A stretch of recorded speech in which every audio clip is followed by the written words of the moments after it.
Hi అండి. అందరికీ నమస్తే. ఈరోజు ఈ వీడియోలో మనం వినబోయే కథ ఏంటో తెలుసుకునే ముందు మీ అందరికీ కూడా నాది చిన్న రిక్వెస్ట్. కొత్తగా మన ఛానల్ చూస్తున్న వాళ్ళు తప్పకుండా ఒక లైక్ చేసి మీ ఫ్రెండ్స్‌కి, ఫ్యామిలీ మెంబర్స్‌కి షేర్ చేయండి. అలాగే ఇలాంటి మరెన్నో మంచి మంచి కథలు వినాలనుకుంటే ఛానల్‌ని వెంటనే సబ్స్క్రైబ్ చేసుకొని పక్కనున్న బెల్ ఐకాన్ని క్లిక్ చేయండి. మరి ఇప్పుడు లేట్ చేయకుండా కథలోకి వెళ్ళిపోదాం.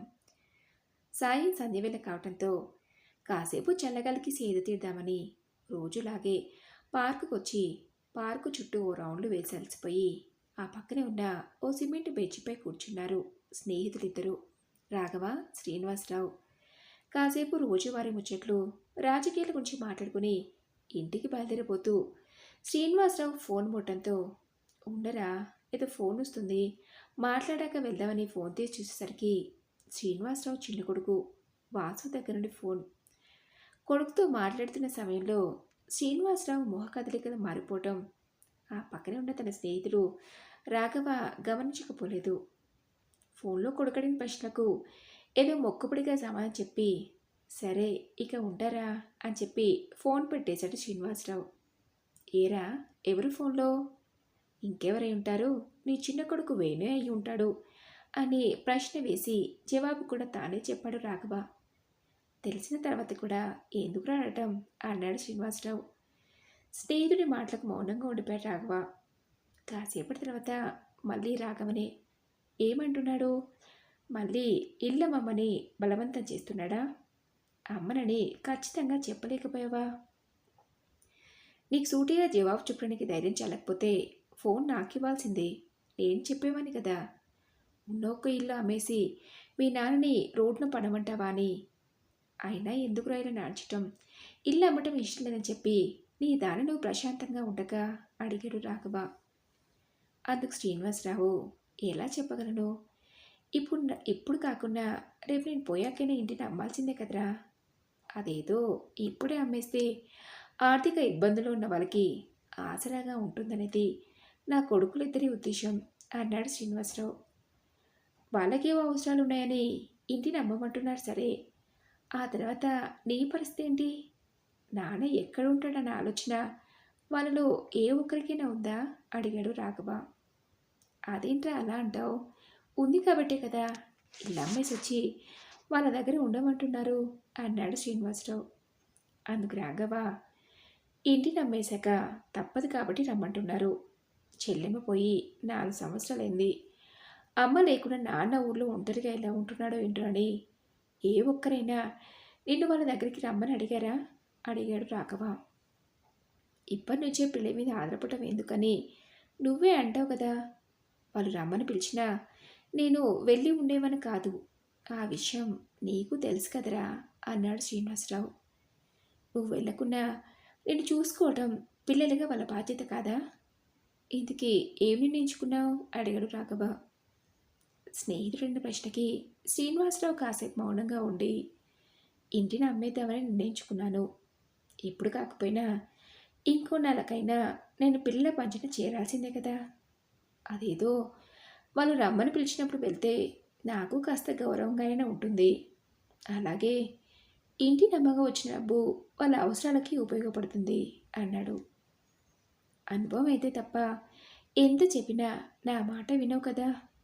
ఇదే నీ ఆఖరి నిర్ణయమైతే అలాగే కానివ్వు. ఇంతకీ ఇంటిని బేరం పెట్టావా అడిగాడు రాఘవ. ఇప్పటి వరకు ఎవరికీ చెప్పింది లేదు. ఇక మీదట చెప్పి ఇంటికి అనుకున్న రేటు వస్తే ఆ మటమే సరే. సరిపద చీకటి పడుతుందని శ్రీనివాసరావు కూర్చుని చోటు నుంచి లేచి నిలబడటంతో రాఘవ సరిపద అన్నాడు. ఆ మరుసటి రోజే శ్రీనివాసరావు ఇంటిని అమ్ముతున్నాడని ఊర్లో తనకు తెలిసిన ఓ 2 ముగ్గురికి చెప్పడంతో ఆ తర్వాత వారం రోజులకు ఒకరిద్దరు వచ్చి ఇంటిని చూసి ఏ విషయమైంది కబురు పెడతామని చెప్పి వెళ్ళిపోయారు. అలా 1 నెల రోజులు గడిచాయి. విషయం ఆ నోట ఈ నోట పాకి శ్రీనివాసరావు దగ్గర బంధువైన మూర్తి కొడుకు వరుణ్కి తెలిసి, బాబాయ్ ఇల్లు అమ్ముతున్నారని తెలిసింది, రేటు ఎంత చెప్తున్నారు అడిగాడు.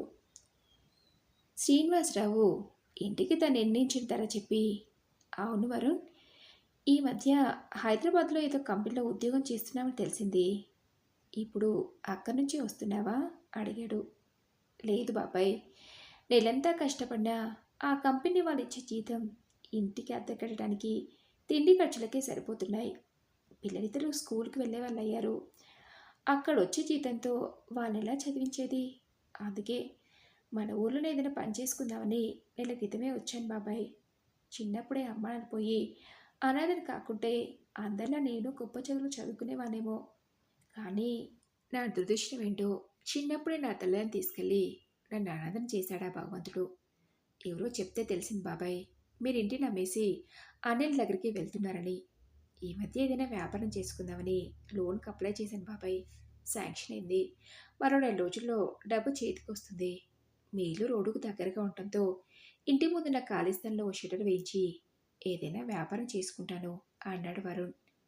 చిన్నప్పుడే వరుణ్ తల్లిదండ్రులు అప్పుల బాధ తట్టుకోలేక ఆత్మహత్య చేసుకుంటే వరుణ్ణి బంధువులు చేరదీసి ఇంటర్ వరకు చదివించారు. ఆ తర్వాత ఆ పని ఈ పని చేసుకుంటూ డబ్బు సంపాదిస్తూ ఓ ఇంటివాడయ్యాడు.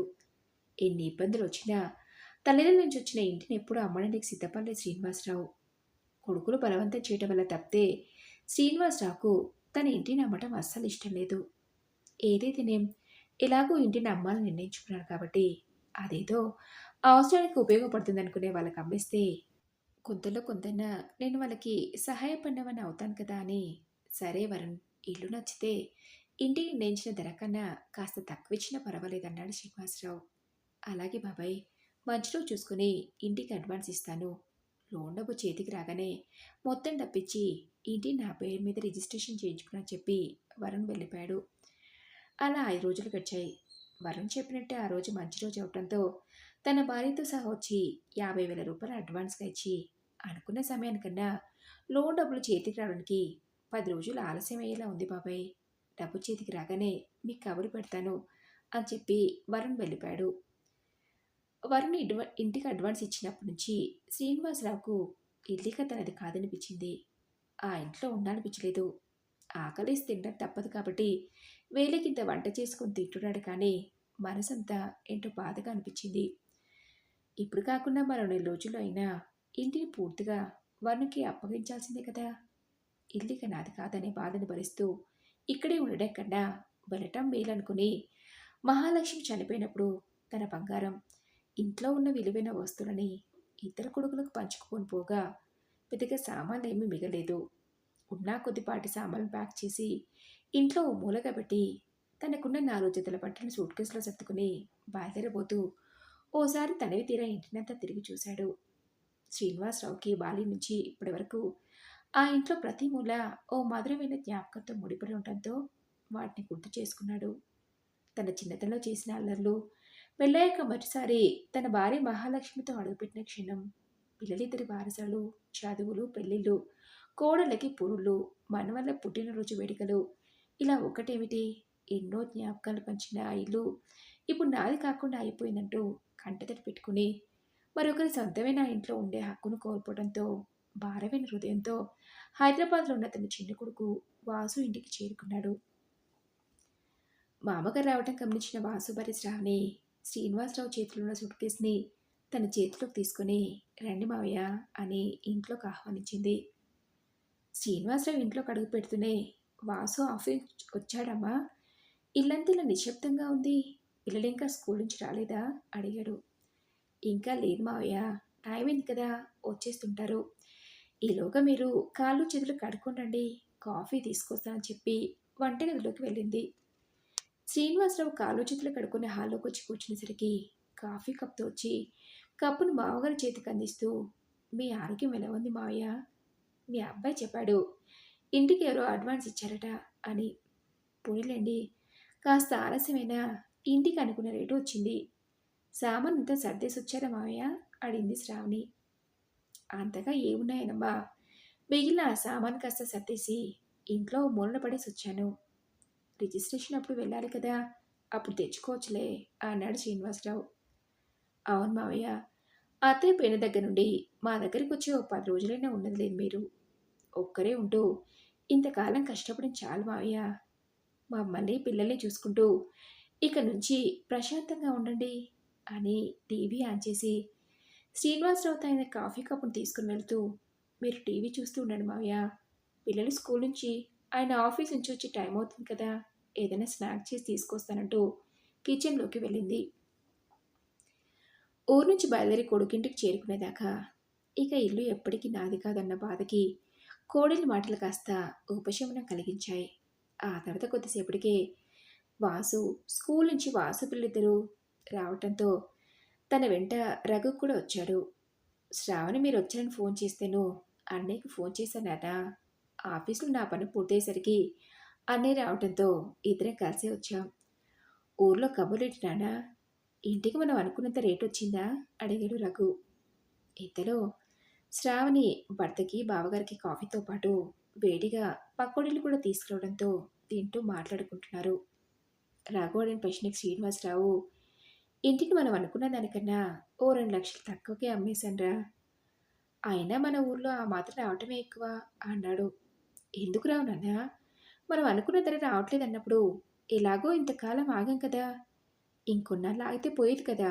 అన్నాడు వేణు. ఇంకొన్నాళ్ళు ఆగితే రేటొచ్చేదో లేదో నాకు తెలీదు కానీ, మన బంధువుల అబ్బాయి వరుణ్ లేడు, వాడు అడుగుతున్నాడని తక్కువకే ఇచ్చానురా అన్నాడు శ్రీనివాసరావు. తక్కువకి అడుగుతున్నారని తెలిసి బయటి వాళ్ళకి అమ్మక బంధువులకెందుకు ఇంటిని అమ్మడానికి ఒప్పుకున్నాను నాన్నా. ఇప్పుడు చూడండి, వస్తాయనుకున్న దానికన్నా 2,00,000 తక్కువొచ్చాయి అన్నాడు రఘు. తనేదో ఆర్థిక ఇబ్బందిలో ఉంటేను ఇచ్చానురా.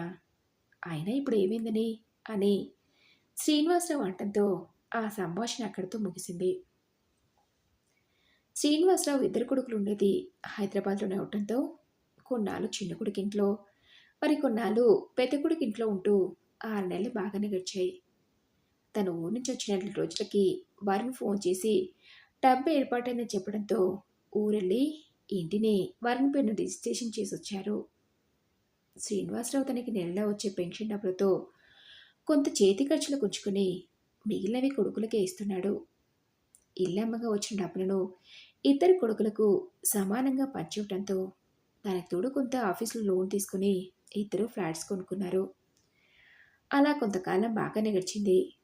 వయసు మీద పడుతున్న కారణంగా శ్రీనివాసరావుకి బీపీ, షుగర్ వంటి జబ్బులు చుట్టుముట్టాయి. దానికి తోడు వేణు మరియు శ్రావణి పిల్లలిద్దరూ కాస్త పెరిగి పెద్దవాళ్ళు అవటంతో ఉద్యోగంలో చేరింది. ఉద్యోగానికి వెళ్ళి వస్తూ మామగారికి విడిగా ఉప్పు, కారం, నూనె తగ్గించి వంటలు చేయటం ఇబ్బందిగా ఉంటుందని తన తోటికోడలు ఇంట్లో ఖాళీగానే ఉంటుంది కదా! వెళ్ళినప్పుడు కొన్ని రోజులు ఎక్కువ అక్కడే ఉండక సరిగ్గా సమయానికి గుడిపడతాడు అంటూ విసుగు ఉన్న చిన్న కోడలి మాటలకు శ్రీనివాసరావు మనసు చివుక్కుమంది. చిన్న కోడలన్న మాటలు గుర్తుపెట్టుకున్న శ్రీనివాసరావు ఈసారి పెద్ద కొడుకింటికి వెళ్ళినప్పుడు అక్కడే ఉందామని ఉంటే పెద్ద కోడలు పద్మ ఉద్యోగం చేస్తున్న కోడలు సరిగా తిండి పెడుతుందో లేదో, ఈయన వాలకం చూస్తుంటే ఇక్కడే తిష్ట వేసుకుని కూర్చునిలా ఉన్నాడే అన్న భార్య మాటలకు రఘు, అవే మాటలు స్వాతి, నాన్న ఎక్కడుంటే ఏంటి? ఆయనకొక్కడికి వంట చేయటం నీకు కష్టంగా ఉందా? పైగా నాన్న తన ఖర్చులకయ్యే డబ్బులు ఇస్తూనే ఉన్నాడు కదా అన్నాడు. ఇస్తున్నారులే పెద్ద. ఇంట్లో ఒక్క మనిషి ఎక్కువైనా ఎంత పని ఉంటుందో మీకేం తెలుసు? నేను అందరిలాగా చదువుకుని ఉద్యోగం చేయట్లేదని కదా మీకు మీ నాన్నకు చులకనా అని దీర్ఘాలు పోయింది. ష్! నాన్న వింటే బాధపడతాడు స్వాతి, మెల్లగా మాట్లాడు అని రఘు భార్యకి నచ్చి చెప్పబోతుంటే వింటే వినేవండి, నేను అన్నదాంట్లో మాత్రం తప్పే ఉందని అంది స్వాతి. ఆ సమయంలో శ్రీనివాసరావు ఆ పక్క గదిలో ఉండటంతో కోడలి మాటలు శ్రీనివాసరావు చెవిన పడ్డాయి. అటు చిన్న కొడుకింట్లో ఇప్పుడు పెద్ద కొడుకింట్లో జరిగిన అవమానాన్ని శ్రీనివాసరావు తట్టుకోలేకపోయాడు. రాత్రి భోజనాల వేళైనా తండ్రి డైనింగ్ టేబుల్ వద్దకు రాకపోవడంతో రఘు తండ్రి గదిలోకి వెళ్ళి నాన్న భోజనానికి రండి అని పిలిస్తే లేదురా, ఈరోజు నాకెందుకో ఆకలిగా లేదు, మీరు కానివ్వండి అన్నాడు. ఆ రాత్రంతా శ్రీనివాసరావుకి నిద్ర రాలేదు. ఓసారి తన ప్రాణ స్నేహితుడు రాఘవ అన్న మాటలు గుర్తొచ్చాయి.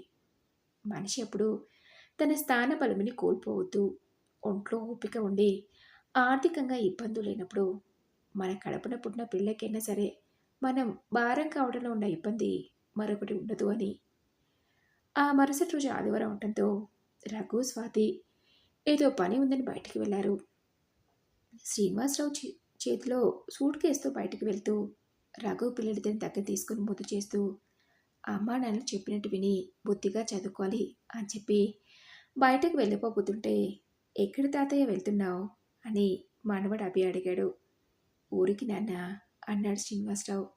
అదేంటి తాతయ్య ఇకెప్పటికీ మీతోనే ఉండటానికి వచ్చానన్నారు, బోలెడు కథలు చెప్తానన్నారు, మళ్ళీ ఊరెందుకు వెళ్తున్నారు తాతయ్య అని మనవడు అడిగిన మాటలకు అతిథిగా వచ్చిన వాళ్ళు ఎప్పటికైనా వెళ్ళిపోవాల్సిందే కదా అని శ్రీనివాసరావు బయటికి నడిచాడు. మరి ఇదండి ఈరోజు కథ. ఈ కథపై మీ విలువైన అభిప్రాయాన్ని నాతో కామెంట్ బాక్స్లో షేర్ చేసుకోండి. అలాగే ఈ కథ మీకు నచ్చింది అనుకుంటున్నాను. నచ్చితే తప్పకుండా ఒక లైక్ చేసి మీ ఫ్రెండ్స్కి, ఫ్యామిలీ మెంబర్స్కి షేర్ చేయండి.